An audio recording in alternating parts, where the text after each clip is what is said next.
अच्छा गजाल देखें, मतलब जिस तरह से सिलेक्शन हुई है बीबीएल में इन प्लेयर्स की, तो उसकी रीज़न जो है वो हमारी कुछ समझ लें आपके पिछली परफॉर्मेंसेस थी जो हमने श्रीलंका के अगेंस्ट या ट्राई नेशन में हमने दी हैं। अदरवाइज तो कोई बैकग्राउंड में कोई बहुत आला परफॉर्मेंसेस नहीं थी।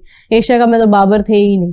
तो मतलब ये कि बाद में जाकर जो परफॉर्मेंसेज आई हैं उनकी बेस के ऊपर बीबीएल में सिलेक्शन हुई है। लेकिन अब बीबीएल में जो परफॉर्मेंस आई है उसके बाद मुझे नहीं लगता कि कोई और लीग जो है वो, अगर तो यही सूरत हाल रही तो वो उन्हें प्रेफर करेगी। World cup is very important for their own future as well. लेकिन ये है कि जो बात अभी कादिर कर रहे हैं कि हमारे पास रिप्लेसमेंट हर प्लेयर की आज है, हम आज इस बात से माला माल है कि हमारे पास फास्ट बॉलर की भी रिप्लेसमेंट है, स्पिनर की भी है, विकेट कीपर की भी है, टॉप ऑर्डर की भी है समवेयर।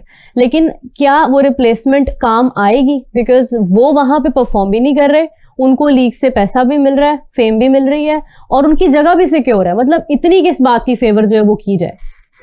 उसी बात पे आ जाता है ना कि they will play just for the sake of having a big name that they have. और जो उसी वजह से देखे बीबीएल में भी इनको क्यों साइन किया गया, रिसेंट तो कोई खास परफॉर्मेंस नहीं है ना किसी की भी। It's because that they performed when they were performing for quite a long time, और उसके बाद उनकी एक ब्रांड वैल्यू बन चुकी हुई थी, जिसकी वजह से अब लीग सारे इन लोगों को लेते हैं। हाँ। क्योंकि इनको पता है कि चलिए परफॉर्मेंस तो आ ही जाएगी, अगर परफॉर्मेंस नहीं भी आती तो at least will be getting some sort of revenue as well, और जो कि बड़ा ज्यादा कैश भी करते हैं। बीबीएल में भी हमने देखा है कि अच्छा खासा कैश किया मैनेजमेंट में, और बाबर, शाहीन, रिजवान सबसे अच्छा खासा पैसा भी बना है।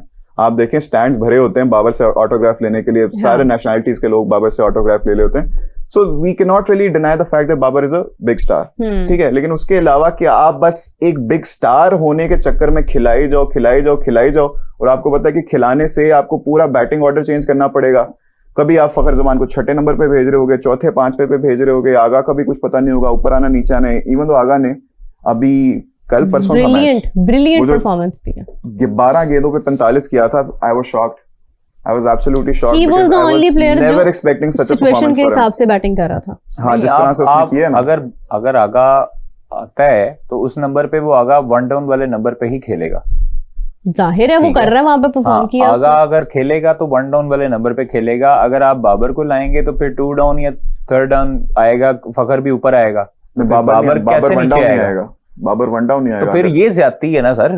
अगर आप ये 1 डाउन क्यों आएगा? क्योंकि बाबर है।